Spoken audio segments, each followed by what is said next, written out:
Impressionnant. Bonjour. Cette fois-ci, c'est dans le Gard que Micheline et moi, nous vous emmenons, plus précisément dans l'Uzège, le pays d'Uzès. Alors vous verrez que c'est une région qui est entre Vallée du Rhône et Cévennes, qui présente une pléiade de paysages, mais aussi beaucoup de sites prestigieux, historiques, un patrimoine incroyable, comme le pont du Gard, au bord duquel nous sommes, le plus haut pont aqueduc du monde, construit il y a près de 2000 ans pour acheminer l'eau du côté de Nîmes, grande cité romaine à l'époque. Alors on ne parlera pas que d'histoire et d'architecture, bien qu'elle soit très présente dans la région, on parlera aussi de paysages. Vous verrez que cette garrigue alterne les figuiers, les oliviers, la vigne, mais il y a aussi de vertes prairies, des rivières chantantes comme le Gardon au bord duquel nous sommes, mais aussi la Cèze. On parlera évidemment de cuisine, on goûtera les caillettes, on goûtera la brandade nîmoise, sans pommes de terre s'il vous plaît. On commence par ça d'ailleurs et on va se rendre au joli marché d'Uzès. Enfin, si Micheline est d'accord.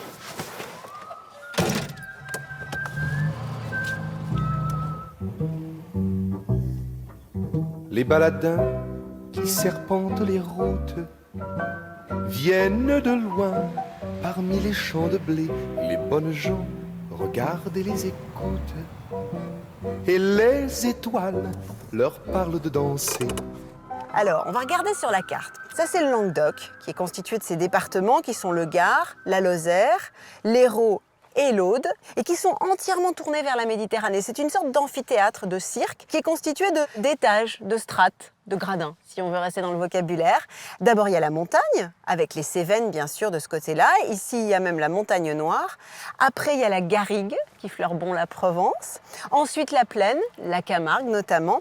Et enfin vient le littoral, un littoral qui est très bien préservé, puisque plus de 60% du littoral n'est pas construit aujourd'hui, et ne le sera probablement jamais. En tout cas, on croise les doigts. Faut pas oublier que c'est le premier vignoble français en termes de surface, et c'est ça que j'ai envie de vous faire découvrir, en tout cas pour la partie du Gard. Allez, c'est reparti, Micheline! Les vieux châteaux dressés du fond du Moyen-Âge semblent guider leurs pas légers comme un matin. Et parmi les donjons, perchés dans les nuages, des princesses leur font des signes avec les mains.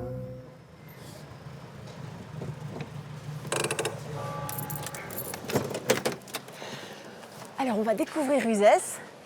Aujourd'hui, c'est mercredi, c'est le jour du marché. Enfin, plutôt, il y a deux marchés dans la semaine. Un le samedi, qui est très grand, mais qui n'est pas qu'alimentaire. Et aujourd'hui, c'est le marché des producteurs qui se tient sur la place aux Herbes, qui est une jolie place entourée d'arcades. Quelque chose me dit qu'on va trouver de bons produits et surtout très locaux.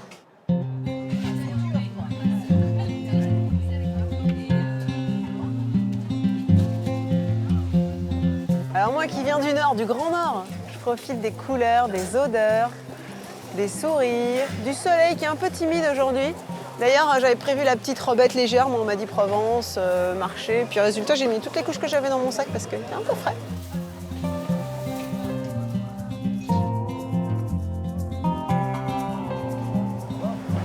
Madame, vous voulez goûter un petit morceau de fromage au lait de brebis? Bonjour monsieur. Pourquoi pas, mais est-ce que vous avez des produits qui sont vraiment locaux? Vous avez le petit trident, un petit fromage frais de la Camargue. C'est un fromage frais mais au Ouais. lait de brebis. Au lait de brebis que l'on mange avec l'huile d'olive, la salade et la tomate souvent. Ah oui. Très frais qui s'est fait sur la... C'est votre mozzarella à vous mais à la brebis quoi. Voilà, une mozzarella camarguaise.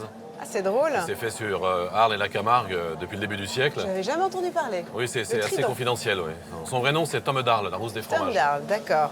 Et il y a plusieurs producteurs ou vous êtes les On est seuls? les derniers maintenant. Alors qu'est-ce que vous pouvez me faire goûter? Peut-être Ah, ce que je vous propose, votre trident alors? C'est le petit trident frais, Allez, la base. très fin, très léger, Merci. très subtil. Hein. Vous n'attendez pas à un fromage soutenu. Ça a été fait ouais. hier.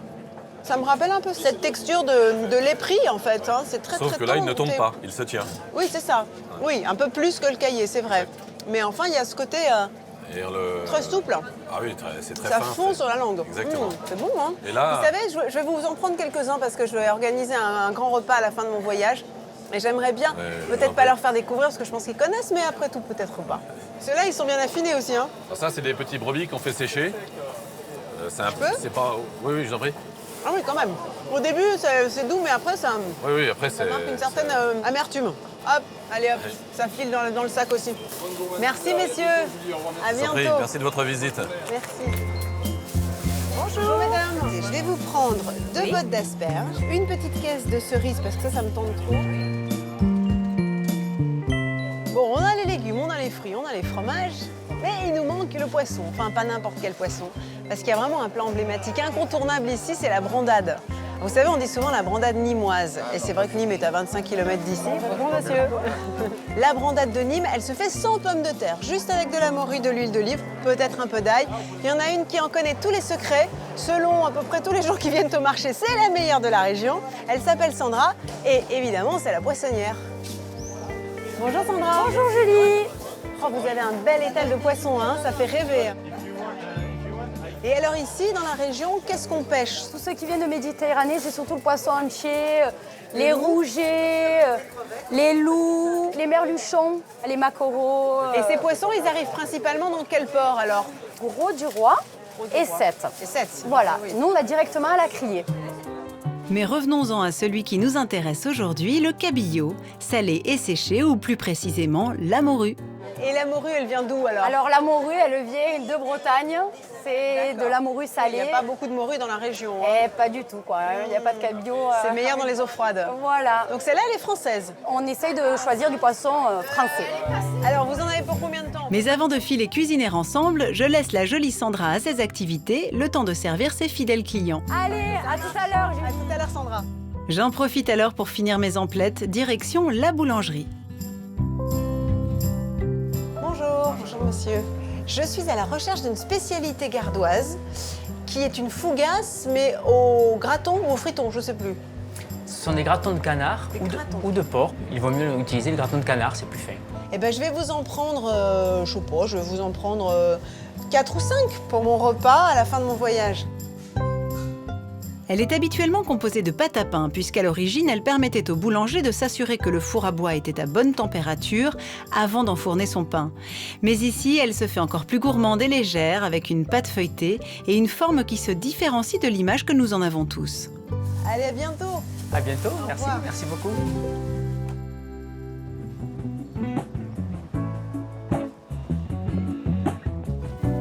Je te laisse monter. Oui.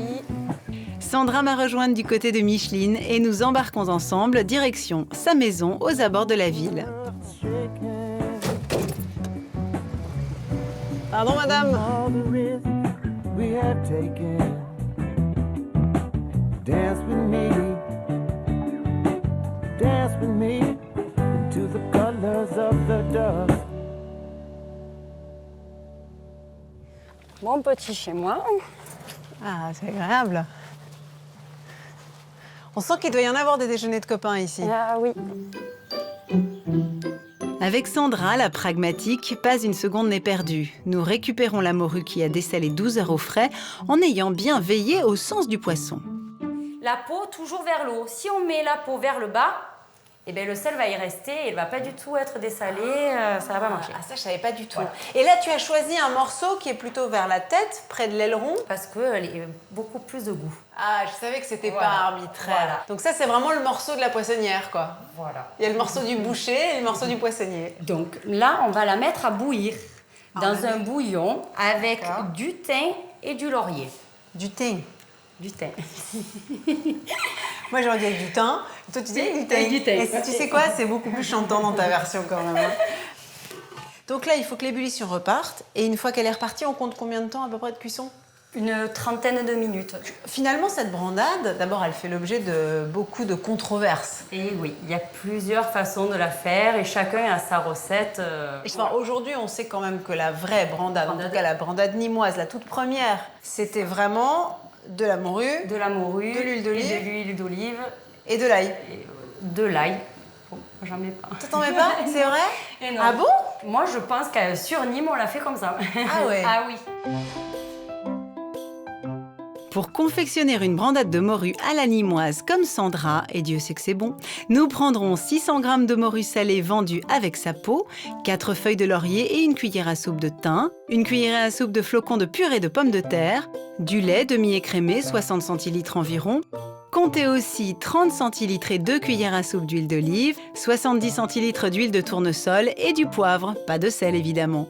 Pour le moment, récupérons notre poisson cuit pour le mettre en petits morceaux. Là, tu enlèves la peau, La peau, les arêtes. les petits cartilages. pas mal là. Donc à partir de là, tu l'as recuite ta morue. Oui. Moi je pensais qu'une fois qu'elle était cuite, on la montait au mortier ou dans le mixeur et c'était tout. Et non, moi je fais bouillir mon lait avec ma morue. Pour la faire fondre complètement. Voilà. Eh bien, il n'y a plus qu'à. Allons-y. Donc je mets ça là. Et là, je vais mettre sur un feu quoi? Fort, fort, il faut que ça boue. Ça commence à bouillir, oui. là, à frémir. Là, c'est bon. À partir de là, on met une petite cuillère. Qu'est-ce que c'est ça? Alors, c'est un peu de la fécule. Donc il y a un peu de pomme de terre quand même alors. C'est une sorte de liant finalement. Voilà. C'est ça, c'est un Mais j'en mets épaississant. juste une petite cuillère. Ça, c'est mon secret que je vous donne. Oui, mais comme quand on mettait de la farine dans les sauces, c'est ce qu'on fait encore quelquefois Voilà. d'ailleurs pour épaissir un peu. L'avantage de ce plat, c'est que tu peux le faire à l'avance. Et après, quand t'as tes copains, tu mets au four, Voilà. c'est ça? Mais par contre, en apéritif, on le mange au froid. Ah bon? Ah oui, d'accord. Mais tu vois, j'ai des mauvaises habitudes. Pour moi, la bandade, c'est avec des pommes de terre et c'est chaud. Donc c'est un gratin de morue finalement. On va les goûter un petit peu. Et ça va marcher très bien. Je te laisse travailler. Le lait et la morue portés à ébullition sont mixés. En veillant à garder un peu de texture, on doit obtenir des filaments, comme des cheveux d'ange. Qu'est-ce que tu en penses? Est-ce qu'on l'a fait plus? Pas mal, non? C'est pas mal. Allez. Toi. Là, on mélange tout ça. Donc là, c'est la bonne texture? Voilà, ce que tu voulais? c'est exactement ça. Puis nous laissons refroidir avant d'intégrer progressivement le dernier ingrédient phare de la recette, l'huile, pour monter notre préparation, comme on le ferait pour une mayonnaise. Le tout au robot. Allez, on va arrêter. Ça suffit, tu crois? C'est beau, hein? On va la goûter. Je goûte avec plaisir.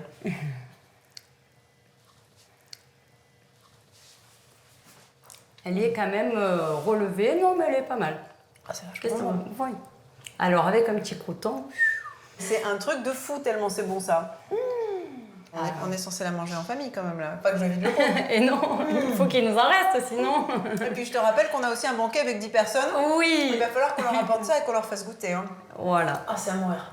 Alors, tu sais quoi? C'est quand même assez compliqué à faire, Et oui. mais ça vaut le coup. Et ça vaut vraiment le coup de respecter tes consignes.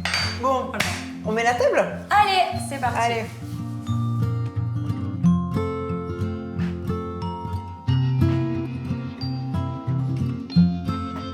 Toute la famille est réunie quand il y a de la brandade. Hein.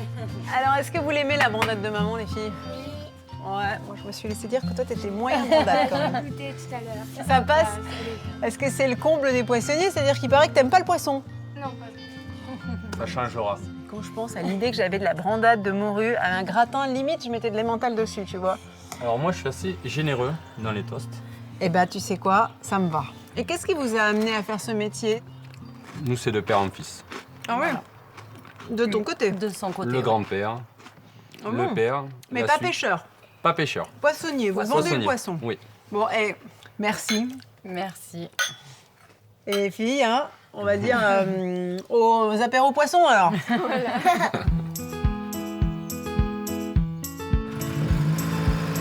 Salut la jolie famille.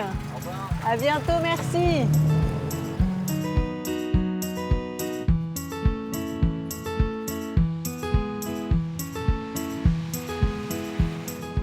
En dehors de la brandade de morue nîmoise, il est une autre fierté régionale, un peu moins connue, c'est le haras national d'Uzès.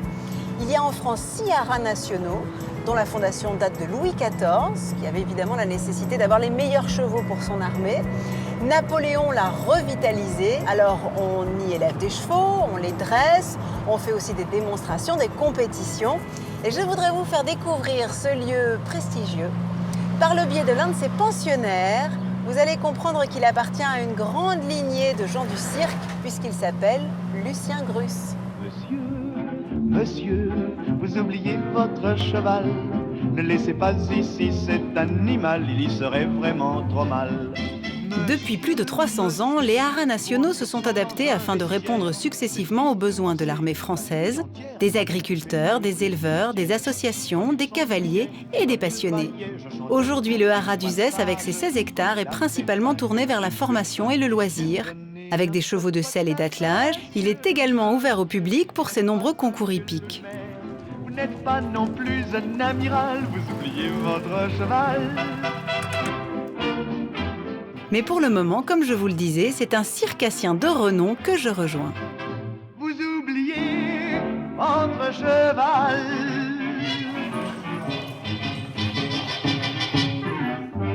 Bonjour Lucien. Bonjour. Je peux venir vous voir? Oui, absolument. Brave. Arrêtez, calme. Voilà. Donc il marche au doigt et à la cravache, hein? Non, ils ne marchent pas à la baguette. Mais disons que, voilà, ils sont attentifs, ça fait partie de ce travail. C'est une des choses les plus difficiles dans le travail en liberté, rendre les chevaux attentifs. Pas trop non plus. C'est-à-dire, on ne se mêle pas de la conversation, on reste à sa place. Et alors ces chevaux-là, est-ce qu'ils ont une race Oui, particulière? ce sont des chevaux frisons qui viennent de Hollande. Et qu'est-ce que vous leur trouvez? Pourquoi avoir choisi ceux-là? Parce qu'ils ont beaucoup de chic, ils ont... Ça, c'est le moins qu'on puisse dire. hein? Vous leur parlez comme à des humains? Oui, un peu. C'est votre technique? Oui, un peu. Je suis un peu leur chef d'orchestre, mais je ne suis pas leur tortionnaire, quoi. Mon père me disait toujours, dresse les chevaux, mais ne les dépersonnalise pas. C'est-à-dire, chaque cheval a une personnalité, et il faut essayer d'exploiter ça. Il ne faut pas les casser, quoi, Voilà, c'est ça. l'exercice, tu vois, lui, il est en train d'enlever son truc, là. Il n'est pas bête, toi, hein. Il est temps pour nos jeunes étalons d'aller se reposer, leur leçon de dressage du jour touchant justement à sa fin, et de laisser leurs aînés entrer en piste. Quant à moi, je me fais toute petite dans un coin.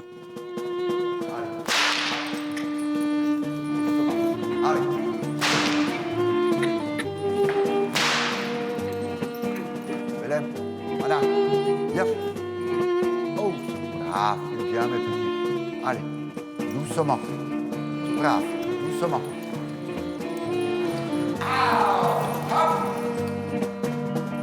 Bah, venez me voir. Ah bah oui, moi j'attendais le top, hein. Je suis comme les chevaux, hein. Voilà. Doucement. Prenez ça dans votre main Ah bon? droite. Ah bon, parce que vous voulez que je Ça, dresse, moi aussi? dans la main gauche. Ouais. Et donc, c'est Vous quoi? allez vous C'est de la mettre pêche à comme la ça. mouche? Allez. Voilà. Les chambrières bas, les bras détendus. Ouais, hyper détendu. Allez. Et là, Voilà. je fais Et vous les claquer le suivez comme faute. ça, sans trop bouger la D'accord. chambrière. D'accord. Voilà. Restez comme ça. Là. Et en fait, qu'est-ce qui les dirige? C'est nous? Oui, bien sûr. C'est l'orientation de notre corps. Bien sûr, l'orientation. Et la Là. cravache. La Ouais. voix aussi. La voix. Parce que là, je vais dire ah, stop. Donc, ah ou stop, là, il n'y a même plus de discussion Voilà. possible. Alors, qu'est-ce que je fais, moi, du coup? Alors là, Dites-moi. vous avez une cravache, là, vous avez une chambrière. Donc, Ouais. c'est ce qui sert pour finir par la position du corps, des gestes et tout ça. C'est une C'est discipline. la baguette du chef d'orchestre. Voilà. C'est ça. Mais D'accord, voilà. vous donnez le ton. Vous me l'enlevez de la bouche. Marchez. Doucement. Allez, marchez. Alors, vous allez prendre ça comme ça. Ouais. Voilà. Voilà. Vous le laissez en bas. Marchez. Voilà. Salvador. Il va se Salvador. passer un truc, mais je sais pas quoi. Salvador, reculez avec moi. Reculez avec moi. Appelez-le. Salvador. Salvador. Ouais. Levez votre cravache en l'air. Levez-la. Levez-la sûr, très bien haut. sûr. Ah, Oh mon Dieu. ah. Brave. Il Baissez-la. tape dans les mains en plus, Voilà. il tape des sabots. Ah ben oui, mais ça c'est bien mon chéri. Bravo Salvador. C'est bien mon chéri, c'est bien. T'as été parfait. Vous aussi d'ailleurs. Ah bah attendez-moi, des années de dressage. Hein. Non mais c'est voilà, c'est bien mon gars. Ouais, merci Ah, Lucien. Mana, c'est bien Mana, viens. C'était Viens, mon Mana, viens. impressionnant. Bon ben voilà quoi. Et ben voilà, j'ai la solution hein, pour mon mari. Écoutez, Ça va pas? Bah, non, non. Mais non, mais pour le faire se cabrer. Ah, Merci Lucien. de rien. Merci beaucoup, je reviendrai pour le spectacle alors. Avec grand plaisir. Ouais, c'était un moment d'émotion. Merci beaucoup. Merci et bravo. Bilan de cette première journée usécienne, beaucoup de gourmandises, le plaisir de retrouver l'animation des marchés ensoleillés et quelques frayeurs. Pour tout vous dire, je ne suis pas vraiment familière de l'univers équin.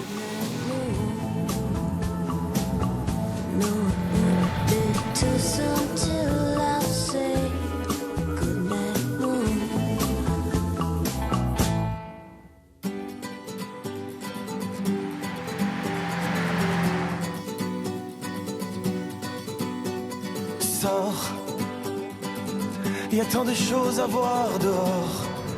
On prend la direction de Saint-Morty de Casse-Vieille, qui est un très joli village médiéval qui est situé à une vingtaine de kilomètres d'Uzès, pour rendre visite à Jean-Yves dans sa maison. Jean-Yves, il va nous transmettre une très vieille recette, très locale et très familiale, les caillettes. Vous les connaissez sûrement parce que ce sont des petits pâtés ronds qu'on retrouve presque tout au long de la vallée du Rhône, notamment dans la Drôme et dans l'Ardèche, qui sont à base de cochon bien sûr, mais de beaucoup d'herbes. Et la recette de Jean-Yves, justement, comporte beaucoup d'herbes sauvages qu'il va cueillir lui-même. C'est une de ses passions. Plus généralement, la cuisine est sa passion. Et vous verrez qu'il en parle très bien. Reste éveillé quand tout le monde dort. Écoute les nuages passer. Tu pourras les entendre rêver. Tu rêver à ton tour, sors et danse. Comme si demain t'as plus de jambes, comme si demain t'as plus de mains, comme s'il n'y avait plus de demain matin. Pour réveiller les monstres qui sommeillent en chacun de nous, dont on ne sait pas se... Salut Jean-Yves. Bonjour Julie. Alors qu'est-ce que tu cueillis? Une c'est joli. petite bourrache bleue et blanche et fraises des bois pour décorer les assiettes. Ça donne Voilà. envie tout ça. Pour faire ces caillettes, on va à l'intérieur? Allez, on va à l'intérieur, oui. Tu vas m'expliquer tout ça. Vas-y, je t'en prie. Allez. Oula, oui, il y en a des herbes. Ça, c'est des blettes, c'est ça? Alors, ça, c'est la blette, ce qu'on appelle la blette à cochon.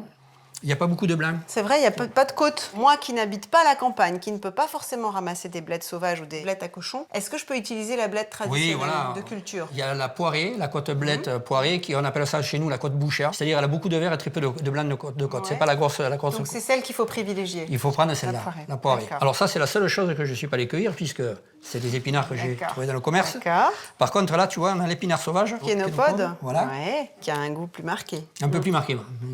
Ça, du coup, qu'est-ce que c'est? Ça, c'est l'oseille sauvage. Ah, d'accord, avec des petites feuilles comme ça. Je les voyais plus longues. À partir de là, tu veux qu'on fasse quoi? Qu'on les hache? Alors d'abord, on va les blanchir. Et c'est pour une cuisson à l'anglaise que nous optons. Nous débutons par les blettes, immergées dans une eau bouillante avec 2 bonnes poignées de gros sel pour préserver leur chlorophylle. Viendra ensuite le tour des autres herbes. Pour la suite de la recette, ce qui va nous guider, c'est le poids des herbes cuites. Et en fonction de ça, on va mettre un certain poids de porc. Exactement. On va mettre l'équivalent à une gorge de porc. L'équivalent du poids d'herbe cuit. Voilà, 10% de foie de porc sur la totalité. Et on met un ventre de porc qu'on va faire bouillir. Alors ça, c'est la botte secrète. Avant, quand tu tuais le cochon, comme tu avais qu'un seul ventre de porc, il ne savait pas quoi en faire. Quand tu en as 10-20, tu peux faire des andouillettes. Bien sûr. Pour ne pas le gaspiller, il le mettait dans les caillettes. Il y en a même, ma grand-mère me disait, des fois, on mettait aussi les poumons. Et moi, ma grand-mère, elle ne voulait pas mettre des poumons, elle disait que c'était meilleur qu'avec la gorge. Eh ben, écoute, tu sais quoi, je remercie ta grand-mère. Voilà. Ça me faisait pas tellement envie. Tu penses que je peux les égoutter? Ouais, on peut les égoutter. Une fois ébouillantées, elles sont directement jetées dans une eau glacée pour stopper net la cuisson et préserver une fois encore leur couleur. T'as carrément mis des pains de glace, toi, hein? Tu vas pas par quel chemin? En fait, j'ai pas de bac à glaçons, alors du coup... Et voilà. Alors, ensuite, on va mettre le reste de nos herbes. On y va. Le tout cuit et refroidi peut être enfin égoutté. Et on balance. Puis essoré avec la plus grande attention. Il ne doit plus rester d'eau. Et voilà. Ma grand-mère, moi, tu vois, elle faisait comme ça. Elle le tournait, comme ça, on arrivait bien à les presser. Au tour maintenant de la viande de passer à la casserole. Tu vois, le ventre de porc, on va le faire cuire dans l'eau de cuisson. Je pense qu'elle faisait ça pour avoir en plus le goût des herbes. Oui, bien sûr. Il faut laisser cuire environ 20 minutes. À présent, pour être parfaitement précis, nous pesons les herbes cuites pour estimer le poids de viande à intégrer à la farce. 1,5 kg. Tu vois. Alors, donc du coup, c'est facile. Maintenant, il nous faut prendre 1,5 kg de gorge. 1,2 kg. Hop, parfait. Alors, ça, on le coupe. On le coupe en morceaux? Alors, l'idéal, c'est de faire des petites lanières à peu près comme ça. Ah oui, aussi petit que ça. Voilà. On va rebouillanter les gras. Allez, on poche. Alors, pas longtemps, hein, pareil. Hein. En fait, ils se raidissent, les gras, là. Donc là, ça suffit, histoire de les pocher. D'accord. La base, après, derrière, c'est 10% de foie, donc il faut peser 300 grammes de foie. C'est vraiment l'illustration du fait qu'on utilise tout dans le cochon, cette recette. Hein. On va le couper pour le Pareil, préparer. en lanière. Enfin arrive le tour de l'assaisonnement pesé au milligramme près, du sel, du poivre et un mélange d'épices. Et en restant dans la verdure, c'est un champ entier qu'il vous faudra cueillir. Nous préparons notre accompagnement aromatique avec du thym en fleurs et de la sauge que nous réservons alors pour mixer notre préparation. Les herbes, le foie, le ventre et la gorge.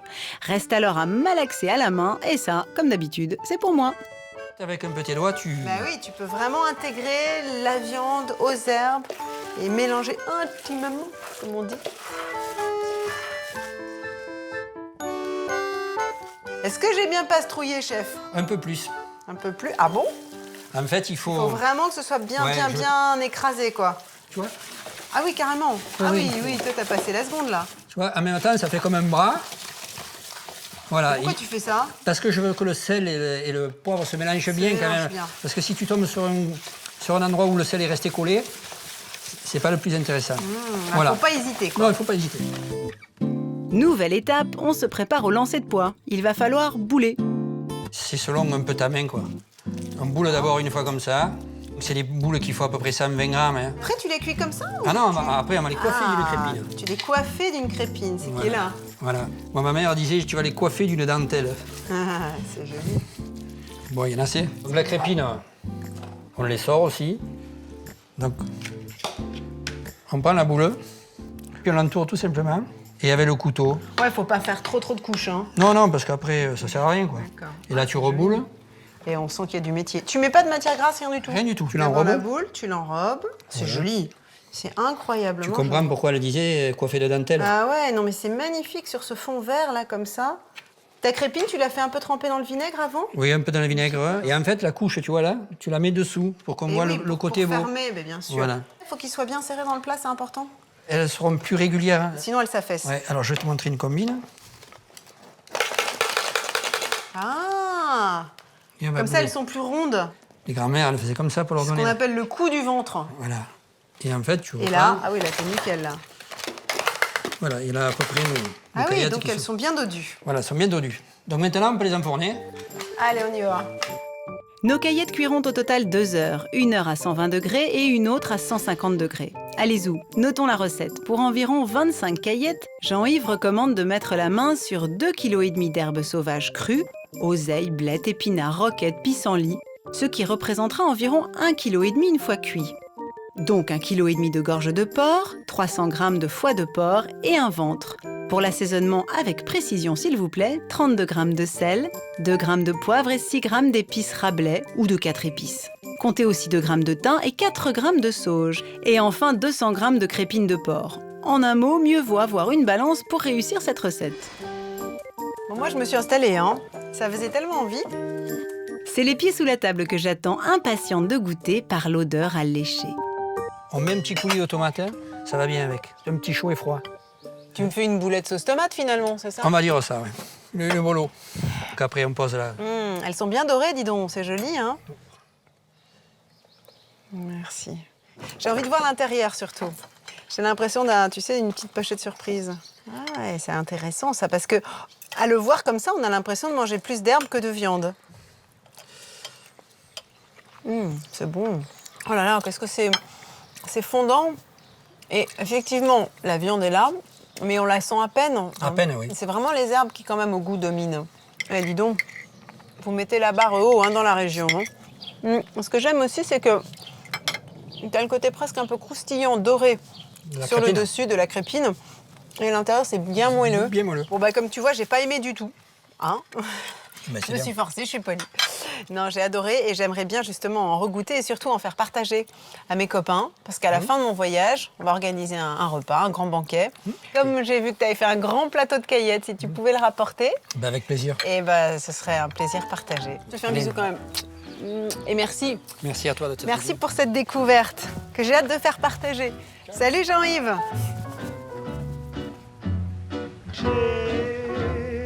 J'ai du soleil plein ma tête.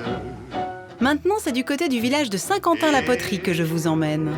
Et du printemps plein mon cœur.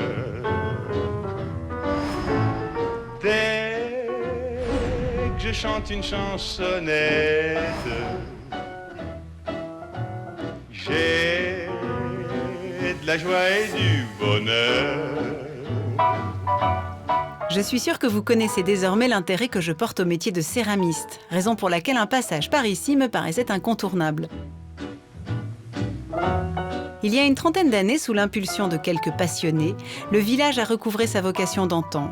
Aujourd'hui, environ 25 ateliers en jalonnent les ruelles, mais aussi un musée, une galerie d'art et une librairie spécialisée. Chemin faisant, j'y ai croisé Nathalie Hubert, installée ici en 1993, dans la pure tradition locale de la terre vernissée et spécialisée dans les arts de la table. La tradition est très ancienne, elle vient du XIIe siècle. Elle était liée au fait qu'il y avait de l'argile dans les environs du village et puis également du bois pour faire les cuissons, pour les fours, et également une possibilité de commercialisation de cette céramique à travers les grandes voies de communication que sont le Rhône et les villes autour, Avignon, Nîmes.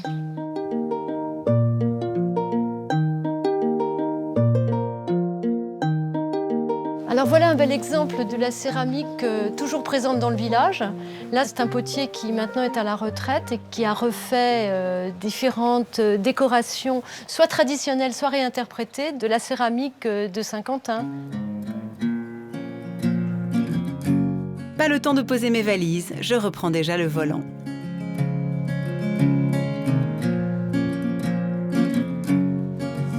À présent, on va rejoindre Catherine et Pascal. Lui est agriculteur, elle était archéologue et elle a décidé de changer de métier pour rejoindre la voie de son mari. Et elle y a apporté sa petite touche puisque lui a toujours été vigneron. Et grâce à elle, ils ont développé la culture des fleurs et des plantes aromatiques pour réaliser des confits, des gelées, des sirops. Et c'est justement une recette de leur enfance à base de fleurs, mais ils n'ont pas voulu m'en dire plus, qu'ils nous proposent de découvrir.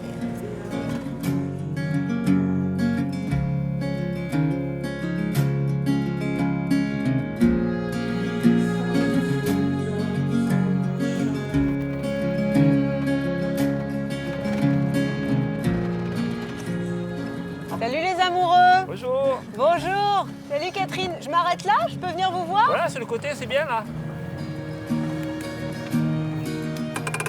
Vous êtes en pleine cueillette? Oh là là, qu'est-ce qu'elles sont belles ces roses. Bonjour. Bonjour. Trois? Trois ici. Allez, trois, Ah, oui. avec plaisir. Alors racontez-moi, ce sont des roses que vous cultivez? On cultive, oui, oui, c'est la rose de Damas. Nous avons démarré avec un pied et puis maintenant on en est à 900. C'est ça, hein, c'est impressionnant. Oh là là, quelle merveille! C'est une rose qui tout ce qu'il y a de plus simple, mais qui est magnifique, quoi. Qui est magnifique et odorante Ah, et savoureuse au- parce que vous la mangez aussi, vous la consommez? Ah oui, vous la délicieuse. Ouais. La confiserie, un sirop, C'est-à-dire pétales confits? pétales c'est ça? confit, ouais. Confit de pétales plutôt. Ouais.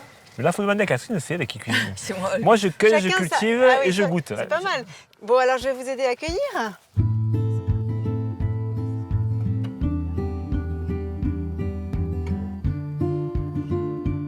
Nous, aujourd'hui, on va pas cuisiner la rose. Nous allons partir en cueillette sauvage, de fleurs aussi, mais une autre fleur. Donc là, au loin, nous voyons la ligne de l'ancienne voie ferrée avec l'ancienne gare d'Arpaillargues. Et les chemins de fer, pour renforcer leur talus, avaient planté des acacias. Et Beignets de fleurs d'acacia. voilà, on va faire des beignets de fleurs d'acacia. Écoute, alors tu me fais plaisir, ça a toujours été un fantasme. Tu sais, l'idée qu'on puisse manger les fleurs d'acacia, mais c'est tellement saisonnier que j'ai jamais eu l'occasion d'en faire. Qu'est-ce qu'on fait? On pose nos On va roses? vider le panier de roses. Eh ben oui, quand même, hein, on est venu là pour on va les bosser. laisser là. Et on repart va au chemin de partir fer. En cueillette.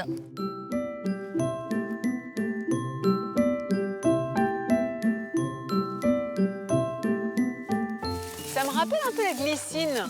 La glycine et l'acacia sont la même famille. On cueille la grappe. Oh, ce que c'est joli. Ça a une odeur un petit peu légèrement de jasmin, un petit peu. C'est drôle parce que il y a un petit goût de petits pois, Vous avez raison. comme un petit pois frais. Ah, c'est étonnant, hein? Alors l'idéal, c'est de prendre les grappes avant qu'elles soient trop fleuries, ce qui permet d'éviter de perdre les pétales quand on va le cuisiner. Ah, d'accord.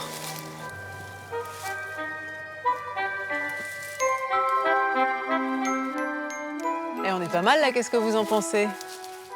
On a assez de grappes, hein, je pense, pour se faire une petite dégustation. Je pense qu'il y a pas mal de beignets déjà là. Oui. Hein? On y va? On y va, voilà. On repart. Allez, vaillamment. Bon, il n'y a pas de serpent dans la région, hein? Et alors, cette petite maison, elle vous appartient? Voilà, ça c'est le mavé. Le petit mât. Le petit mât, ouais. Donc ça servait aux paysans pour se mettre à l'abri en cas d'intempérie. Malheureusement, ils disparaissent petit à petit parce que faute d'entretien, il y en a qui tombent en ruine. Et vous vous en servez pour faire quoi alors? Pour inviter les copains, le sympa. soir, on Faire fait des des petits grillades, pique-niques, des barbecues. des pique-niques. On peut chanter. Des beignets. On n'embête pas les voisins. On Ah, appelle ça c'est là-dessus. sûr. Bon, ben nous, on va faire nos petits beignets. Bon, moi je vous laisse, je vais ramasser la sauge et le romarin. Rapporte-nous de la sauge, on va faire des beignets aussi Et avec Catherine va se régaler avec. Ils étaient pétis dans le temps, hein. Voilà, il vaut mieux baisser la tête. Alors, tu as tout préparé. Voilà, j'ai tout préparé. De la farine avec un peu de sel et une pointe de levure, les œufs de nos poules, un peu de beurre qu'on va faire fondre. Ouais, chaud devant. Ah, ça me met en joie l'idée de goûter enfin ces fleurs d'acacia. On peut prendre déjà un œuf et le séparer. Ok, tu vas monter tes blancs en neige. Voilà. C'est une pâte à beignets assez classique, à part que le blanc d'œuf est monté et il en faut qu'un. Bon, écoute, même si c'est pas, tu vois, dur comme du blanc d'œuf monté au four électrique, ça ira. Regarde, je me débrouille pas mal. Ça marche bien. Hein. Allez. Et bien maintenant, il faudrait battre d'abord la farine avec l'œuf là-bas et la cuillère de beurre et un verre d'eau. Et un verre d'eau. D'accord, chef. Et alors cette recette, c'est toi qui l'as mise au point? C'est une recette assez classique. Hein. Classique. Alors moi j'ai une petite amélioration à apporter bien mettre ta petite touche. Toi. Voilà, j'aime bien. Je suggère que nous ajoutions du sirop de fleurs d'acacia que j'ai fait ce matin parce que je pense qu'au niveau gustatif ça va renforcer. Sûrement. Ouais. On va mettre une cuillère. Juste une? Juste une de D'accord. beurre. Je vais aller chercher.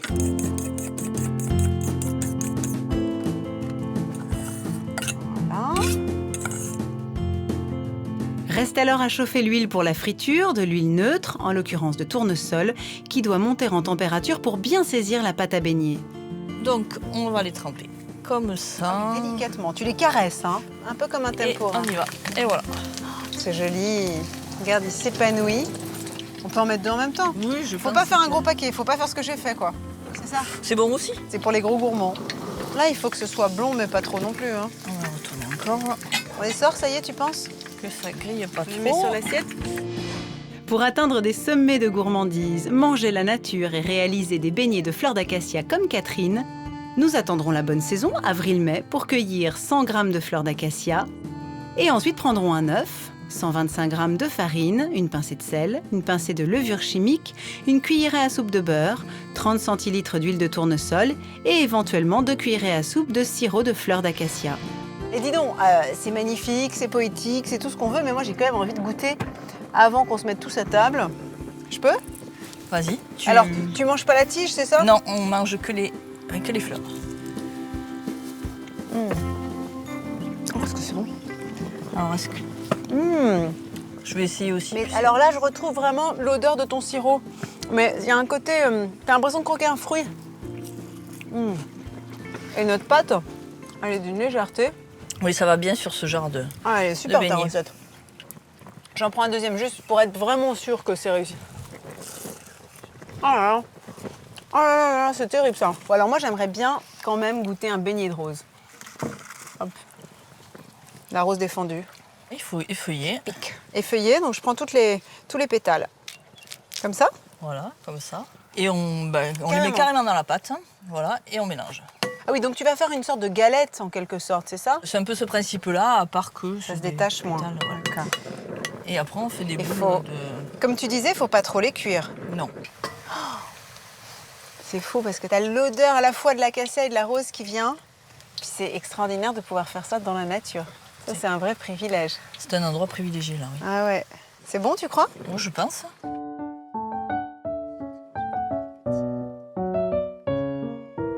Ça fait un peu un petit beignet désuet. Ouais, c'est un peu vrai. rose. Alors tu sais ce que je te propose, c'est qu'on ne cuise pas tout maintenant parce que ça sert à rien, ça va être mou, ça va être grassouillé. On part avec nos fleurs, pourquoi pas les roses aussi. On prend la pâte et on va les faire cuire sur place au dernier moment. C'est une meilleure idée. T'es d'accord? Le beignet chaud, c'est quand même meilleur que le beignet ramolli. Ouais, on est d'accord. Et comme ça, on peut se les goûter. Oui, c'est drôle parce qu'au début, tu as le parfum de la pâte à beignet. Et après, à l'intérieur, tu as vraiment le parfum de la rose. Sur le pétale, c'est... Je retourne. Parfum de la rose. Il aurait peut-être effectivement fallu mettre un peu plus de pétales. Non, mais attends. Sur le deuxième, il y en avait beaucoup plus. Et là, c'est une explosion. Oh là là, c'est bon. Qu'est-ce qu'elles sont bonnes, ces roses. J'allais dire qu'est-ce qu'elles sont belles, mais non, qu'est-ce qu'elles sont bonnes. Est-ce que tu veux que je t'amène là-bas? Je vais rester ici parce que j'ai quelques bricoles à terminer, notamment ranger tout ça et puis ramener mes cueillettes chez moi. Eh bien, très bien. Et puis je te rejoins. Alors, on se retrouve à Uzès. Tu vas voir, c'est une très très jolie maison avec 2 hôtes charmants. Et ils n'attendent que nous. 3. D'accord, 3 ici.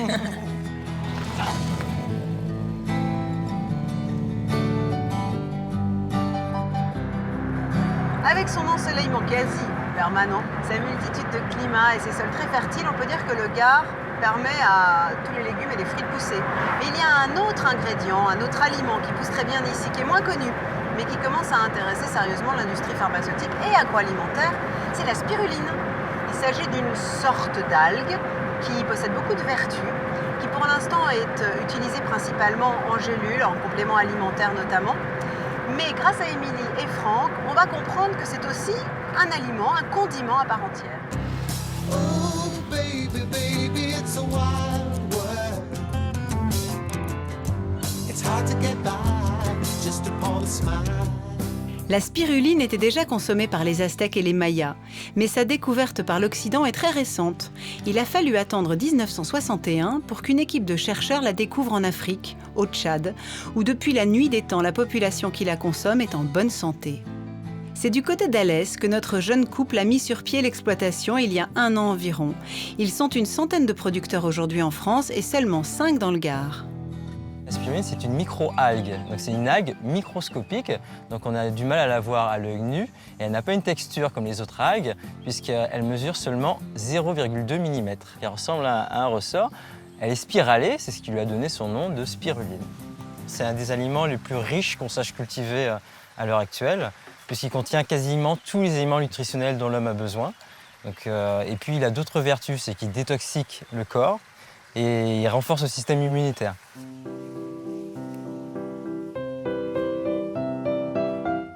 La spiruline est cultivée sous serre, dans des bassins, et extraite chaque matin avant d'être égouttée, filtrée puis pressée, afin d'obtenir un produit séché devenant ainsi comestible. Après une demi-heure de presse, on obtient de la spiruline pressée ou de la spiruline fraîche.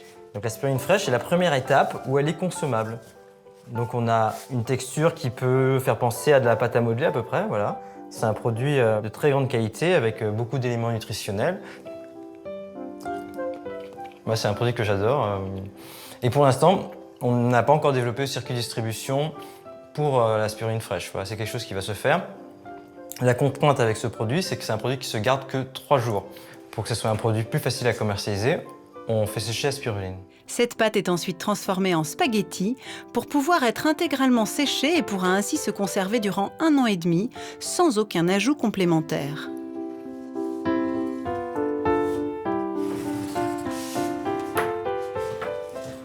Alors voilà la spiruline séchée. On récupère ces spaghettis et on les broie un petit peu. C'est ce qu'on appelle la spiruline en paillettes. Donc là, c'est le produit fini. Avouons-le, ce métier en plein développement semble être destiné à un bel avenir, avec cet aliment à la fois millénaire et révolutionnaire. Certains disent que si l'on ne devait garder qu'un seul ingrédient pour sauver l'humanité, ce serait celui-ci. Il est temps désormais d'aller rejoindre mes invités dont feront partie nos producteurs de spiruline du côté d'Uzès pour nous régaler de toutes les spécialités de saison découvertes depuis mon arrivée.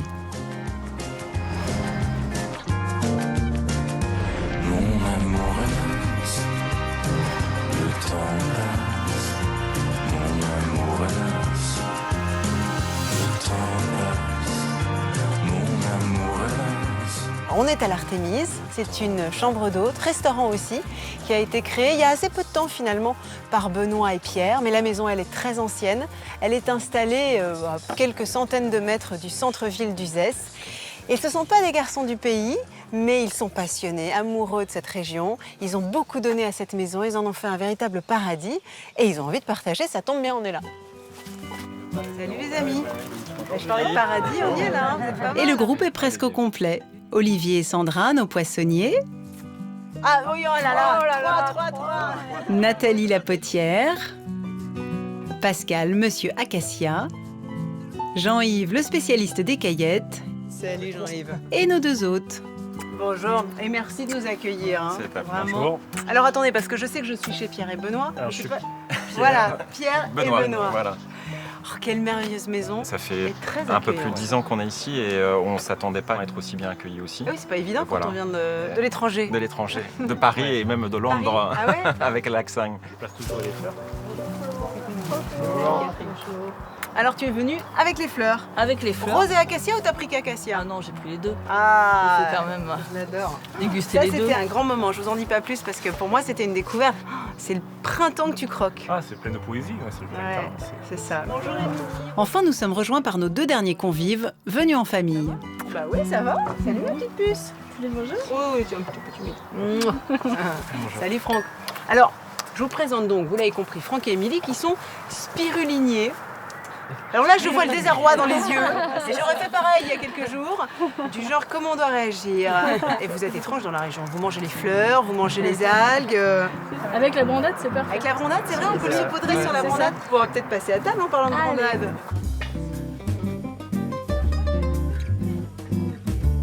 Eh ben, quel tablé, hein.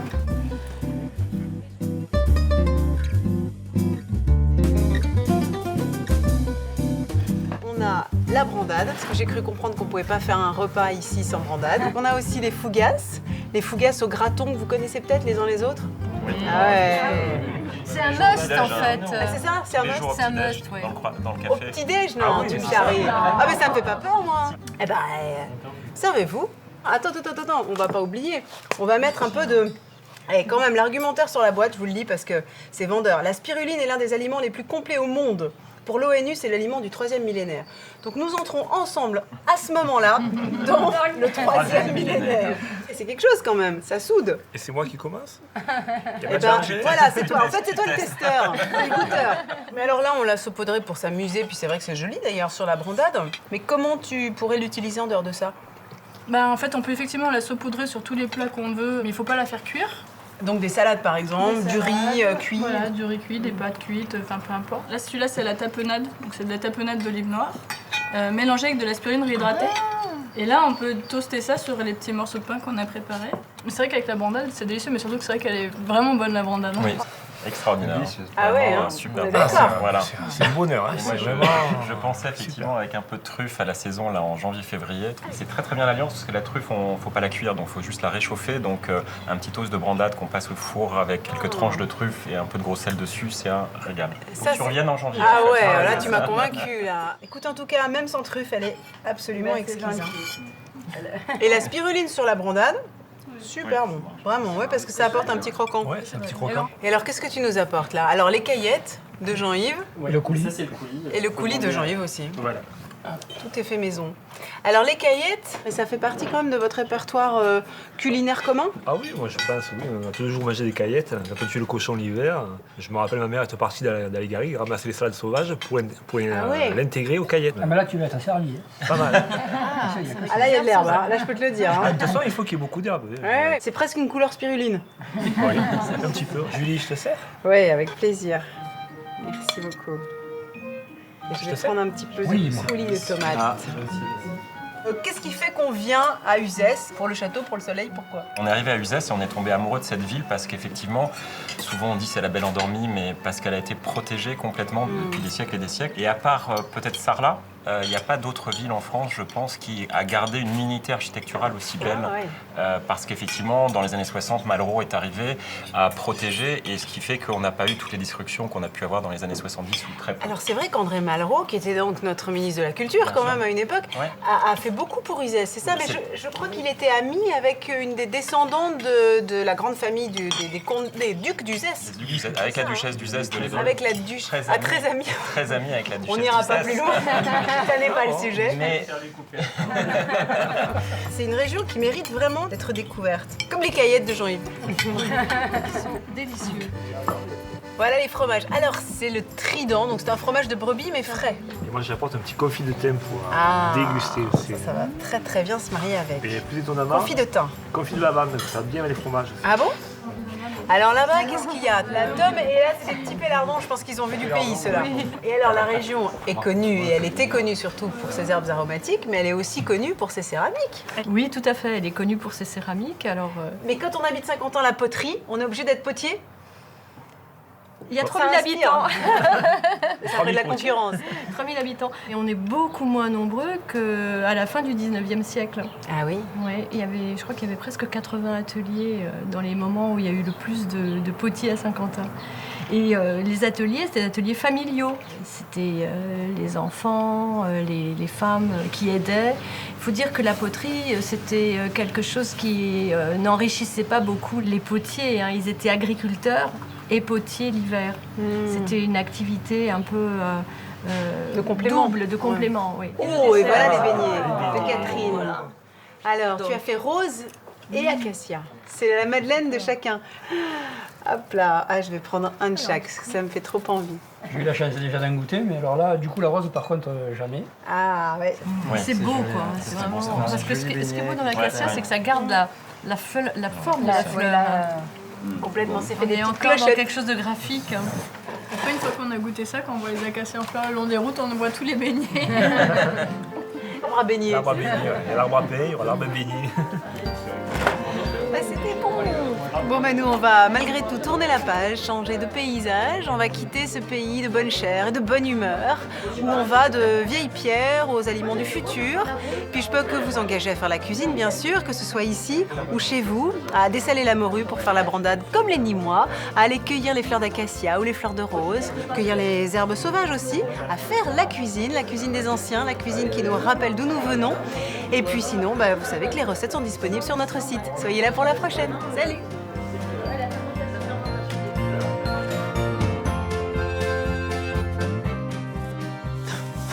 En effet, complètement raté.